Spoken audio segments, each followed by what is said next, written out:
Good evening मेरे प्रिय बच्चों। क्लास 12 के हेलो एल्केन चैप्टर से संबंधित मेरे नए अगले वीडियो में तुम सभी का स्वागत है। और आज के वीडियो में हम हेलो एल्केन का नामकरण सीखेंगे।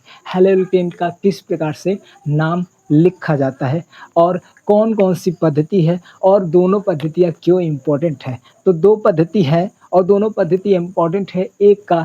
एक जो है होता है, एक पद्धति इसलिए इम्पॉर्टेंट है कि उसी नाम से जाना जाता है, यौगिक पहचाना जाता है। और एक पद्धति इसलिए इम्पॉर्टेंट होता है कि इस पद्धति में जिस यौगिक का जो नाम रहता है वो पूरे संसार भर में उसी नाम से बुलाया जाता है। तो ये दोनों पद्धति काफ़ी इंपॉर्टेंट है। चलते हैं हम पद्धति के बारे में पढ़ने में। हेलो एल्केन और हेलो एरीन चैप्टर पढ़ रहे हैं और इसी के सीरीज व सीरीज वीडियो देख रहे हैं। इसके बाद हेलो एल्केन का नामकरण, इसकी दो पद्धति है। दो पद्धति याद रखना। इसके अलावा जो एल्कोहल की बात करेंगे तो उसकी तीन पद्धति हो जाती है। तो लेकिन हेलो एल्केन की बात करें तो इसकी दो पद्धति है। पहली पद्धति सामान्य या निरर्थक या रूढ़ पद्धति। ये तीनों नाम याद रखना है। या तो सामान्य इसे कह सकते हैं, या तो निरर्थक कह सकते हैं, या तो रूढ़ पद्धति कहते हैं। रूढ़ पद्धति इसलिए कहते हैं कि ये पारंपरिक है, ठीक है, ये पुराने समय से ये नाम चलता आ रहा है, ठीक है। निरर्थक इसलिए कहते हैं कि इसके नाम से हमें कोई भी यौगिक के बारे में जानकारी नहीं मिलती है, यौगिक के बारे में कोई भी अर्थ स्पष्ट नहीं होता है, इस वजह से निरर्थक कहते हैं। और सामान्य मतलब साधारण रूप से इन यौगिकों को साधारण नाम में वही बुलाया जाता है जो इस पद्धति में नाम होता है। तो इस वजह से इसका तीन नाम है, सामान्य, निरर्थक या रूढ़ पद्धति। बहुत अच्छे तरीके से याद रखना है। दूसरी पद्धति है IUPAC पद्धति, जो कि एक संगठन IUPAC संगठन के द्वारा बनाया गया एक पद्धति है और इसको हम लोग बोलते हैं IUPAC पद्धति। और इसमें जो यौगिक का नाम होता है पूरे संसार भर में उसी नाम से जाना जाता है, उसका नाम बदला नहीं जा सकता। तो हम सबसे पहले सामान्य या निरर्थक पद्धति में हेलो एल्केन का नाम लिखना सीखेंगे। और पिछले वीडियो से हम समझ चुके हैं कि हेलो एल्केन क्या होता है। तो हेलो एल्केन में एक एक्स परमाणु का यानी कि chlorine, fluorine, bromine, iodine, hydrogen परमाणु का होना अनिवार्य है और कार्बन और हाइड्रोजन का होना अनिवार्य है। एग्जाम्पल के लिए हम पिछले वीडियो में ऐसे देखे थे कि मान लीजिए कि ये दो कार्बन है और दो कार्बन से कोई भी एक कार्बन से एक Cl परमाणु जोड़ देते हैं, Cl परमाणु जोड़ देते हैं, बाकी ये हाइड्रोजन इस प्रकार से जुड़ा हुआ है। तो हाइड्रोजन इस प्रकार से जुड़ा हुआ है, तो ये हम लोग का एक हेलो एल्केन कहलाएगा। ये हम लोग का क्या कहलाएगा? एक हेलो एल्केन। और जहाँ पर Cl एक परमाणु है और यहाँ पर C और C और H यानी कि कार्बन और हाइड्रोजन का समूह है, तो एक हेलो एल्केन है। और हर एक हेलो एल्केन में कोई ना कोई एक्स परमाणु रहेगा, चाहे वो क्लोरीन रहेगा, चाहे वो फ्लोरीन रहेगा, चाहे वो ब्रोमीन, चाहे वो आयोडीन। अब इसी का हेलो एल्केन का सामान्य नाम की बात करते हैं। तो सामान्य नाम में इसे जो है एल्किल हाइलाइड कहते हैं। अब यहाँ पर देखो, अगर हेलो एल्केन है और उसमें फ्लोरीन मिलता है तो उसको फ्लोराइड कहेंगे, क्लोरीन मिलता है तो उसको क्लोराइड नाम देंगे, ब्रोमीन लिखता है तो उसको ब्रोमाइड नाम देंगे, और आयोडीन दिखता है तो ये आयोडाइड नाम लिखेंगे, ठीक है। इस प्रकार से ये परमाणु नाम है फ्लोरीन, क्लोरीन, ब्रोमीन, आयोडीन। और ये परमाणु का संकेत है हाइड्रोजन परमाणु का, जिसे हम एक बार में एक्स से दर्शाते हैं। और ये जो है इसका साधारण नाम है फ्लोराइड, क्लोराइड, ब्रोमाइड, आयोडाइड। और इसके पहले जो है एल्किल समूह। एल्किल समूह क्या होता है? कार्बन और हाइड्रोजन का समूह। तो कार्बन और हाइड्रोजन समूह को याद रखना है कि कार्बन और हाइड्रोजन समूह क्या होता है। जैसे यहाँ पर CH3 को हम लोग मेथिल कहते हैं, ठीक है, मेथिल कहते हैं। C2H5 को हम लोग एथिल कहते हैं, एथिल कहते हैं, ठीक है। इसी तरह से C3H7 को हम लोग प्रोपिल कहते हैं। तो ये हम लोग का नाम याद होना चाहिए, ठीक है। इसी तरह से C4H9 को हम लोग ब्यूटिल कहते हैं, पेंटिल कहते हैं, फिर हेक्सिल कहते हैं, फिर हेप्टिल कहते हैं, फिर इस तरह से ऑक्टिल कहते हैं, आगे नाम होता है। तो इसको एल्किल के समूह पर जैसा कार्बन की संख्या रहेगी उसके अनुसार नाम लिखा जाएगा, मेथिल, एथिल, प्रोपिल, ब्यूटिल, बस लास्ट में इल लगा कर लिखना है, ठीक है। तो इस बात को याद रखना है। और फिर इसके बाद अगर फ्लोरीन रहेगा तो फ्लोराइड, क्लोरीन रहेगा तो क्लोराइड, ब्रोमीन रहेगा तो ब्रोमाइड, आयोडीन रहेगा तो आयोडाइड। एग्जाम्पल के लिए यहाँ पर देखो, अगर यहाँ पर एक हेलो एल्केन ले रहे हैं CH3 और Cl, तो ये CH3 क्या है? मेथिल समूह है। तो इसका नाम जो होगा साधारण नाम मेथिल क्लोराइड होगा। क्या होगा? Methyl chloride. क्या होगा? मेथिल क्लोराइड, क्लोराइड, ठीक है। तो ये इसका नाम हो गया। कितना आसान है। अगर मान लो इस प्रकार से C2H5 है और Cl है, तो इसका नाम क्या होगा? तो इसका नाम होगा एथिल क्लोराइड, इसका नाम क्या हो जाएगा, एथिल, क्योंकि इसका नाम एथिल हो जाएगा, एथिल, और इसका नाम जो है क्लोराइड। ठीक है, इस प्रकार से नाम लिख सकते हैं। इसके अलावा देख लो CH3, CH2, CH2 और Cl। चलो इस बार Br लेते हैं। ठीक है, तो यहाँ पर देखो 1 कार्बन, 2 कार्बन, 3 कार्बन, तो 3 कार्बन के लिए हम लोग क्या लिखते हैं, प्रोपिल। ठीक है, प्रोपिल, प्रोपिल, और ये ब्रोमाइड है तो ब्रोमाइड, ब्रोमीन है तो ब्रोमाइड। ठीक है, इस तरह से इसका नाम प्रोपिल ब्रोमाइड हो गया। अब उम्मीद करते हैं कि ये साधारण नाम तो लिख लोगे, मेथिल क्लोराइड, एथिल क्लोराइड और प्रोपिल ब्रोमाइड। इसके साथ साथ जो होते हैं इसके कुछ और भी अनुलग्न के रूप में बांटे जा सकते हैं। अब इसके नाम में ना 2 चीज़ें हम बताए थे, आइसो और नियो संरचना में और नॉर्मल में। अब देखो ये क्या होते हैं, जबकि ये हम बताए हैं कि क्या होते हैं, हेलो एल्केन में बताए हैं। ठीक है, पिछले वीडियो में बताया है, लेकिन फिर से एक बार देख लो। जब एन रहेगा, मतलब एक सीधी श्रृंखला रहेगी, तो उसके लिए एन लिखेंगे। तो जैसे ये प्रोपिल ब्रोमाइड है तो इसे हम एन प्रोपिल ब्रोमाइड कहेंगे। ठीक है, तो यहाँ पर देखो, एक मान लेते हैं कि यहाँ पे एक सीधी श्रृंखला है। ठीक है, एक सीधी श्रृंखला इस प्रकार से, इसको ये समझा रहे हैं। ठीक है, याद रख लेना। अब यहाँ पर CH3, CH2, CH2, CH2, CH2 और यहाँ पर आयोडाइड, मतलब आयोडीन है।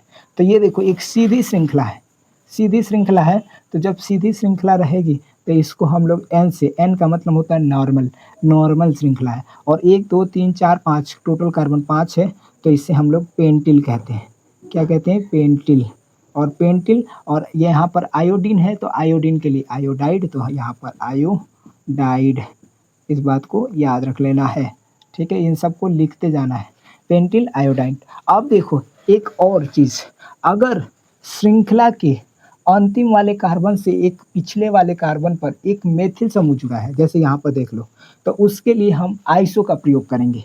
तो यहाँ पर देखो, अगर बात करें CH3, C, फिर यहाँ पर CH2, CH2, और फिर यहाँ पर ब्रोमीन लगा हुआ है। चलो, और यहाँ पर देखो श्रृंखला है, श्रृंखला का अंतिम कार्बन ये है, एक पहले वाले कार्बन पर एक CH3 समूह जुड़ा होता है, इसको हम लोग शाखा भी बोलते हैं। ठीक है, तो यानी कि अगर शाखा बन रहा है इस प्रकार से कि एक ही कार्बन से 2 डायरेक्ट कार्बन जुड़े होते हैं, तो इसको हम लोग आइसो समूह बोलते हैं। तो हम लोग आइसो पूर्व लग्न लगा देंगे, आइसो पूर्व लग्न मतलब पहले लगने वाला, तो आइसो पूर्व लग्न लगा देंगे। और टोटल कार्बन गिनो, 1 2 3 4 5, यहाँ पर इसीलिए लिखे हैं सभी कार्बन। एल्किल नाम तो लिखाएगा, एल का मतलब कार्बन का नाम और इल लगा करके, तो कार्बन का नाम इल लगा करके होगा, और लेकिन सभी कार्बन का नाम में इल लगाएंगे। तो यहाँ पर 1 2 3 4 5, 5 कार्बन है तो 5 कार्बन के लिए पेंट और इल लगा देंगे, पेंटिल। तो ये आइसोपेंटिल और ये ब्रोमाइड हो जाएगा। ठीक है, आइसोपेंटिल ब्रोमाइड, तो यहाँ पर हम लोग इसको नाम दे देंगे ब्रोमाइड। तो इस तरह से हम लोग नाम लिखेंगे। ठीक है, अगर ये CH3 नहीं रहता और यहाँ पर ब्रोमीन जुड़ जाता तब हमारे पास 4 ही कार्बन होते, और इसमें आइसो ब्यूटिल ब्रोमाइड होता है। समझ में आ रहा है इस बात को। अब अगला देखो, नियो। ठीक है, नियो में क्या होता है कि एक ही कार्बन से 3 कार्बन ऐसे जुड़े होते हैं, CH3, CH3, CH3, ये सभी H है। ठीक है, CH3, और फिर यहाँ पर Cl मान लो ऐसे जुड़ा हुआ है। तो यहाँ पर अब इसका नाम लिखेंगे, तो सबसे पहले कार्बन का नाम लिखेंगे। और कार्बन की कैसी संरचना है, तो एक ही कार्बन से 3 कार्बन जुड़े हैं। ठीक है, तो इसको हम लोग तृतीयक भी बोलते हैं, लेकिन साथ साथ में यहाँ पर नियो संरचना भी बन रहा है, तो नियो पूर्व लग्न लगा देंगे। ठीक है, इसका नाम क्या लिखेंगे, नियो। ठीक है, और नियो के बाद हम इसका टोटल कार्बन कितने हैं, 4, तो ब्यूटिल, ब्यूटिल, नियो ब्यूटिल, और इसका नाम लिख देंगे क्लोराइड, क्लोराइड। ठीक है, तो इस प्रकार से हम इसका एन में, आइसो पूर्व लग्न में और नियो पूर्व लग्न में नाम लिखेंगे। बस याद रखना कि अगर ये कभी भी संरचना बन रही है CH3, C और CH3, और ऐसी संरचना बन रही है, इसको आइसो कहेंगे। क्या कहेंगे, आइसो। ठीक है, और जब ऐसी संरचना बन रही है, मान लो कार्बन है और इस तरह से CH3, CH3, और CH3, ऐसी संरचना बन रही है। तो इसको हम लोग क्या कहेंगे, नियो। ठीक है, सिंपल याद रखना है। ठीक है, तो ऐसी संरचना बनेगी तो नियो, इस तरह संरचना बनेगी तो आइसो। अब कार्बन की संख्या टोटल गिन लेंगे और कार्बन की टोटल संख्या लिख करके उसके अनुसार हम लोग मेथिल एथिल प्रोपिल लगा करके और लास्ट में हम लोग लिख देंगे क्लोरीन फ्लोरीन ब्रोमीन आयोडीन के अनुसार फ्लोरीन के अनुसार फ्लोराइड, क्लोरीन के अनुसार क्लोराइड, ब्रोमीन के अनुसार ब्रोमाइड और आयोडीन के अनुसार आयोडाइड। और इस प्रकार जो है हेलो एल्केन का नाम हम आसानी तरीके से लिख सकते हैं। ठीक है, इसके अलावा प्राथमिक द्वितीयक और तृतीयक में बांटा जाता है। तो प्राथमिक और द्वितीयक और तृतीयक ये हम पिछले वीडियो में समझा चुके हैं। यदि आयोडीन परमाणु प्राथमिक कार्बन से जुड़ा है तो वो हम लोग का प्राथमिक आयोडाइड कहलाएगा। प्राथमिक जो है आयोडाइड या हेलो एल्केन कहलाएगा। और उसको हम लोग लिखने के लिए प्राथमिक और जो कार्बन टोटल है उसका नाम लिख देंगे। जैसे मान लो कार्बन 4 है तो 4 के लिए हम लोग ब्यूटिल, और फिर उसके बाद जो हैलोजन परमाणु अगर आई है तो उसके लिए हम लोग आयोडाइड लिख देंगे। और इस प्रकार से जो है हेलो एल्केन का सामान्य पद्धति में नामकरण किया जा सकता है। तो बहुत इजी है। ठीक है, यहाँ पर लिख दिए एल्किल यानी सभी कार्बन के लिए। तो यौगिक में जितने कार्बन होंगे सब कार्बन के लिए एल्किल समूह का नाम लिखेंगे। मतलब एल्किल अगर 5 कार्बन है तो यहाँ पर एल्क की जगह पर पेंट और इल लगा देंगे, पेंटिल। ठीक है, और क्लोरीन फ्लोरीन ब्रोमीन आयोडीन के अनुसार इनका नाम निम्नलिखित जो दिया है वो लिख देंगे और वो एक हेलो एल्केन का साधारण नाम हो जाएगा। इस नाम में याद रखना है कि कभी भी जो साधारण नाम होता है वो 2 शब्दों में लिखाया जाता है। एक जो है पेंटिल और एक आयोडाइड, यानी कि एक एल्किल समूह होता है और एक जो होता है फ्लोरीन क्लोरीन ब्रोमीन आयोडीन से संबंधित फ्लोराइड क्लोराइड ब्रोमाइड और आयोडाइड होता है। तो 2 शब्दों में इसका नाम लिखा जाता है। जैसे यहाँ पर लिखे हैं कि सामान्य पद्धति क्या होता है, एल्किल हैलाइड। तो पहले एल्किल का नाम लिख लो, मेथिल एथिल प्रोपिल क्या है, और फिर हाइलाइड का नाम लिख लो कि फ्लोराइड क्लोराइड ब्रोमाइड आयोडाइड में क्या है। तो इस प्रकार से हम इसका नाम लिख सकते हैं। अब इस वीडियो को एक बार स्क्रीनशॉट ले लो क्योंकि हम कुछ चीज़ें मिटाने वाले हैं। अब बात करते हैं 2 या 3 एक्स परमाणु के लिए। मान लो कि कोई ऐसा हेलो एल्केन है जिसमें 2 क्लोरीन परमाणु है या 2 ब्रोमीन परमाणु है, तो उनके लिए कैसे नाम लिखेंगे। या एक क्लोराइड है और एक फ्लोराइड है, एक ब्रोमाइड है और एक आयोडाइड है। तो इस तरह से यौगिकों का जब अगर आ गए तो इन यौगिकों को कैसे नाम लिखेंगे। तो ध्यान से सुनना, 2 या 3 एक्स परमाणु के लिए तो इतना बता दें कि साधारण नाम में सभी यौगिकों का नाम नहीं होता है।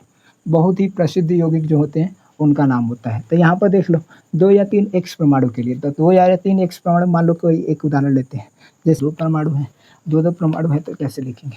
तो ध्यान देना, 2 परमाणु है ना तो एक शब्द का यूज करेंगे डाई, 3 रहेंगे तो एक शब्द का यूज करेंगे ट्राई।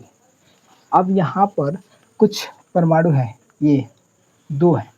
ठीक है, अब यहाँ पर ध्यान देना, इसमें जो है इसका नाम लिखते समय पहले एल्किल समूह का तो नाम लिखेंगे। तो एल्किल समूह का नाम लिखेंगे तो इसमें कार्बन की टोटल संख्या गिनो, 1 2 3, 3 है तो 3 के लिए जो है होता है प्रोपिल होता है, प्रोपिल। ठीक है, प्रोपिल। और यहाँ पर डाई क्लोराइड लिखेंगे, क्लोरीन 2 है तो डाई। ठीक है, और क्लोराइड, लेकिन अब भी ध्यान दो, इसका नाम तो हो गया, लेकिन अगर डाई क्लोराइड बात करें तो क्लोरीन कहाँ पे जुड़ा है। तो ध्यान देना, जब क्लोरीन एक ही परमाणु से जुड़े होते हैं, दोनों क्लोरीन के परमाणु एक ही, पिछले वीडियो में बताए हैं कि जेमिनल क्या होता है, बिसिनल क्या होता है। ठीक है, अल्फा और ओमेगा क्या होता है। तो एक बार पिछला वाला वीडियो देख लेना और देखिएगा तो बहुत अच्छे तरीके से समझ में आ जाएगा। तो यहाँ पर देखो एक ही कार्बन पर क्लोरीन परमाणु जुड़ा है तो ये हम लोग का जेमिनल कहलाता है। तो यहाँ पर जेमिनल का जो शॉर्ट फॉर्म होता है जैम, जैम जोड़ करके लिख देंगे। तो जैम और प्रोपिल डाई क्लोराइड, यानी कि इससे क्लियर हो जा रहा है कि जैमिनल प्रोपिल डाई क्लोराइड है, यानी कि ऐसे डाई क्लोराइड है जिसमें एक ही कार्बन पर 2 क्लोरीन परमाणु जुड़े हैं, क्योंकि जैम से पता चल रहा है। अगर विसिनल की बात करें तो अपने पड़ोसी कार्बन से जुड़े होते हैं। तो यहाँ पर देखो एक इस वाले कार्बन से ब्रोमीन जुड़ा है और ठीक कार्बन के पड़ोसी वाला कार्बन ब्रोमीन से फिर से जुड़ा हुआ है। तो इसको हम लोग, इसका नाम लिखने के लिए सबसे पहले ध्यान दो, इसमें टोटल कार्बन कितने, 3, तो इसको प्रोपिल कहेंगे। ठीक है, प्रोपिल कहेंगे। ठीक है, इसका नाम प्रोपिल। और टोटल कार्बन कितने हैं तो 2, तो यहाँ पर डाई और ब्रोमाइड, ब्रोमाइड। ठीक है, प्रोपेल डाइब्रोमाइड। अब यहाँ पर देखो दो अलग अलग कार्बन पे जुड़े हैं लेकिन पड़ोसी कार्बन पे, तो इसको हम लोग विसिनल कहते हैं और विसिनल का विष बस लगा देते हैं, शॉर्ट फॉर्म विष। ठीक है, तो geminal propyl dichloride, vicinal propyl dichloride. तीसरा है एक, ठीक है, यहाँ पर क्लोरीन क्लोरीन एकदम किनारों किनारों पर जुड़े हैं। ठीक है, मान लो 3 या 3 से अधिक श्रृंखला हो गया, 1 2 3 4, 4 है, 4 से अधिक श्रृंखला हो गया, 3 या 3 से अधिक श्रृंखला हो गया। तो जब इस प्रकार से अधिक श्रृंखलाएं हो जाती है तो हम इसे ओमेगा या अल्फा कहते हैं। तो पहले इसका नाम लिख दो, 4 है तो इसको हम लोग क्या बोलेंगे, ब्यूटिल। क्या बोलेंगे, butyl. Butyl dichloride, dichloride, chloride, butyl dichloride. और ये किनारों किनारों पर लगा है तो ओमेगा, ओमेगा ब्यूटिल डाइक्लोराइड। याद रख लेना, अगर एक ही कार्बन पर लगे हैं तो जैम, अलग अलग कार्बन पर पड़ोसी कार्बन पे लगे हैं तो 20, और किनारे किनारे पर लगे हैं तो ओमेगा का यूज होगा। और बाकी नाम तो लिखना अभी सिखाए हैं, पिछले ही इस वाले टॉपिक में ही सिखाए हैं कि एक अगर हेलो एल्केन रहेगा तब क्या होगा, 2 हेलो एल्केन रहेगा तो क्या होगा। तो 2 के लिए बस डाई का यूज कर देंगे। अब यहाँ पर देखो एक ब्रोमीन है और एक क्लोरीन है, ऐसे परमाणुओं का नाम कैसे लिखेंगे, तो एक ब्रोमीन है एक क्लोरीन है, तो इसमें नाम लिखने के लिए, ठीक है, इसको भी प्रयोग करेंगे। तो यहाँ पर देखो एल्किल समूह का नाम लिखेंगे, तो एल्किल समूह जो है यहाँ पर CH2 यानी कि एथिल, एथिल, ठीक है, एथिल क्लोराइड ब्रोमाइड, ब्रोमाइड। और यहाँ पर लिख सकते हो विसिनल, ठीक है, विसिनल एथिल क्लोराइड और ब्रोमाइड। ठीक है, इस तरह से हम लोग नाम लिख सकते हैं। तो विसिनल एथिल क्लोराइड ब्रोमाइड है, क्यों, क्योंकि विसिनल है पड़ोसी कार्बन पे लगे हुए हैं और क्लोरीन ब्रोमीन अलग अलग परमाणु है और एथिल है यानी कि 2 कार्बन है। तो इस तरह से हम लोग आसानी से हेलो एल्केन का सामान्य नाम लिख सकते हैं। और जैम, बिस, ओमेगा याद रख लेना। और यहाँ पर कुछ यौगिक है, और भी अगर कोई यौगिक के बारे में और किसी यौगिक का साधारण नाम पूछना है जो हेलो एल्केन से संबंधित है तो तुम सब कमेंट में पूछ सकते हो या हमारे कमेंट में पूछ सकते हो, और पूछने के बाद मैं ज़रूर से ज़रूर उसका रिप्लाई दूंगा। तो इस तरह से हम लोग हेलो एल्केन का सामान्य पद्धति का नाम लिख सकते हैं। मैं यहाँ पर 2 यौगिक लिखता हूँ और इसका नाम कमेंट में लिख करके बताओ, जिनका कमेंट सही होगा ज़रूर लाइक करेंगे। तो यहाँ पर C2H5Br, ठीक है। इसके अलावा जो है अगला है CH3, CH2, CH2 और CH2 और फिर से CH2, CH2 और CH और क्लोरीन, क्लोरीन। अगर ये मुश्किल लग रहा है तो इसको हम बता दे रहे हैं, ठीक है, ताकि कॉन्फिडेंस तुम लोग का बढ़ जाए। यहाँ पर देखो कुछ भी मुश्किल नहीं है। सबसे पहले एल्किल समूह यानी कि एल का मतलब कार्बन, कार्बन को गिनो और उसमें इल लगा देना। 1 2 3 4 5, 1 2 3 4 5 6, 6 कार्बन है टोटल। तो इसमें 6 को हम लोग हेक्स कहते हैं और हेक्सिल हो जाएगा। तो यहाँ पर हेक्सिल, हेक्सिल, ठीक है।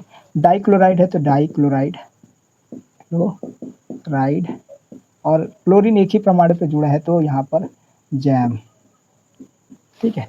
तो जैम हेक्सिल डाइक्लोराइड। तो अब उम्मीद करता हूँ कि इस तरह से बड़े बड़े आ जाएंगे तो लिख लोगे। तो अब इसका नाम तुम लोग लिख के दिखाना, CH3, CH2, CH2, CH2 और यहाँ पर ब्रोमीन है, ठीक है। तो इस तरह से इसका और इसका नाम कमेंट पे लिख करके बताओ, और जिन जिन का कमेंट सही होगा मैं अवश्य से लाइक करूँगा, ठीक है। और अगर जिनका कमेंट सही नहीं होगा मैं ज़रूर उसको सुधारने की कोशिश करूँगा, कमेंट को नहीं बल्कि अगले वीडियो में उसको समझाने की कोशिश करूँगा कि कहाँ पर मिस्टेक किए हो तुम लोग, या शॉर्ट वीडियो में तो ज़रूर से ज़रूर करूँगा।